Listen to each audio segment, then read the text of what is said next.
সম্মানিত ভিউয়ার্স, আসসালামু আলাইকুম রহমতুল্লাহি ওয়া বারাকাতুহু। বরাবরের মতো আমি বিপ্লব আপনাদের মাঝে নতুন আরেকটা ভিডিও নিয়ে হাজির। তো আমি আজকে আসছি আমার যে নিউটনের যে প্রজেক্টটাই। তো অনেকে বলেন যে নিউটনের লতি হয় না, শুধু কচু হয়। আর আমি সেই ভাইদের উদ্দেশ্যে বলবো যে আজকে আপনাদের একটু দেখাবো যে লিউটনের কি পরিমাণ লতি হয়। কচু প্লাস লতি দুইটাই ভালো, কারণ এটা কচুটা হয় অনেক বড়, উচ্চতা এবং মোটা। একটা লতিরাজের চেয়েও, লতিরাজ যেমন লতি দেয়, কোনো অংশ লতিরাজের চেয়েও কোনো অংশ কম না। আমি আপনাদের একটু দেখানোর চেষ্টা করি যে এইখান থেকে কিন্তু আরও আমি লতি হারভেস্ট করছি। আমার এই গাছের বয়স 1.5 মাস চলতেছে। 1.5 মাসের গাছের গ্রোথ দেন কী অবস্থা। একেবারে এটা বড় একটা জাত, কারণ এটা ছোটো থেকেই, এই যে ছোটো থেকে যে লতি থেকে যে চারাগুলো আসে, ছোটো থেকে অনেকটা মোটা তাজা হয়ে ওঠে। এই যে চারা থেকে যে এই লতি থেকে চারা আসতেছে, তো এখানে কিন্তু প্রচুর পরিমাণ লতি আপনাদেরকে দেখানোর চেষ্টা করি। তো এটা লাগানোর সময়, অনেকে বলেন ভাই এটা লাগানোর সময় কখন, তো আমি বলবো এটা লাগানোর সময় হইতেছে কার্তিক মাস থেকে, বাংলা কার্তিক মাস থেকে চৈত্র মাস পর্যন্ত লাগানো যায়। তো এরপর লাগানো যায়, কিন্তু এরপরে লাগাইলে হয়তো আপনারা কচুটা একটু ছোটো হবে, কচুটা বেশি বড় হবে না। তো সময় অনুযায়ী যদি লাগান তাহলে কচু পারফেক্ট কচু হবে। একটা কচু প্রায় 20 থেকে 25 কেজি ওজন হয়, সবচেয়ে বড় একটা জাতের কচু এটা। এই যে চারাগুলা, এই যে চারাগুলো আমরা আপনাদের দিয়ে থাকি। তো আমরা কিন্তু বেশিরভাগ আমরা চারা করে থাকি।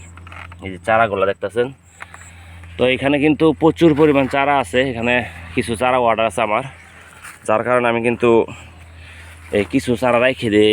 আগের লতিগুলো রাইখে দিয়েছিলাম, এই যে এগুলো চারা হয়ে গেছে। একটা পারফেক্ট সাইজ একটা চারা আমি দেখাই। এই যে একটা লতি থেকে একটা চারা, এই যে আবার এখান থেকে এই যে লতি আসতেছে।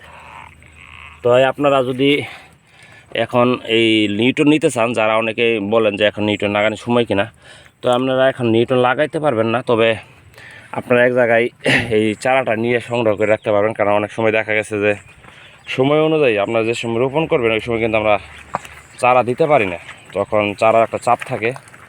অনেকে চারা আগে অগ্রিম অর্ডার করে রাখেন, এবং কি যারা সময় অনুযায়ী লাগাবেন তারা আগে চারাগুলা নিয়ে এক জায়গায় গাড়ি রাখবেন, অথবা এখন লাগাইতে পারেন। কিন্তু কচু কিন্তু বেশি একটা বড় হবে না, কিন্তু লতি হবে। কারণ এখন এক জায়গায় গাড়ি রাখলে এখানে লতি হবে, যেরকম লতি হবে, এই লতিগুলো যদি আমরা না উঠান তাহলে এই লতি থেকে কিন্তু চারা হবে। আর এই চারায় কিন্তু আপনারা সময় অনুযায়ী যে সময় লাগানোর সময় হবে, কার্তিক মাসে, কার্তিক অগ্রহায়ণ পৌষ মাঘ ফাল্গুন চৈত মাস পর্যন্ত, তো ওই সময় কিন্তু আপনারা ঠিক টাইমে আমরা লাগাইতে পারবেন। আপনাদের একটু দেখাই যে এগুলা লতি কিন্তু পারফেক্ট সাইজ একটা লতি, কিন্তু যেমন লতি তেমন কচু। এই যে আপনাদের দেখাই, এই যে লতিগুলা একবারে একটা লতি প্রায় 50-60 গ্রাম ওজন হয়ে যায়। যেমন কচু মোটা তাজা হয়, তেমনি লতিও। তো সবাই ভালো থাকবেন, সুস্থ থাকবেন। তো আপনাদের একটু দেখাইলাম যে অনেকে বলে লতি হয় না, লতিরাজের চেয়ে কোনো অংশ কম নাই, যে একবার পারফেক্ট সাইজ। এই যে প্রতিটা গাছে এই যে কী পরিমাণ লতি, পুরোটা খেতে এরকম লতি। আর গাছের গ্রোথটা আপনাদের একটু দেখাই, গাছের সাইজ কীরকম, একবার পারফেক্ট সাইজ। গাছের বয়স কিন্তু বেশি না, মাত্র 1.5 মাস চলতেছে। অবিশ্বাস করবেন অনেকেই যে 1.5 মাসে এত সুন্দর গাছ হয়। আসলে এটা 1.5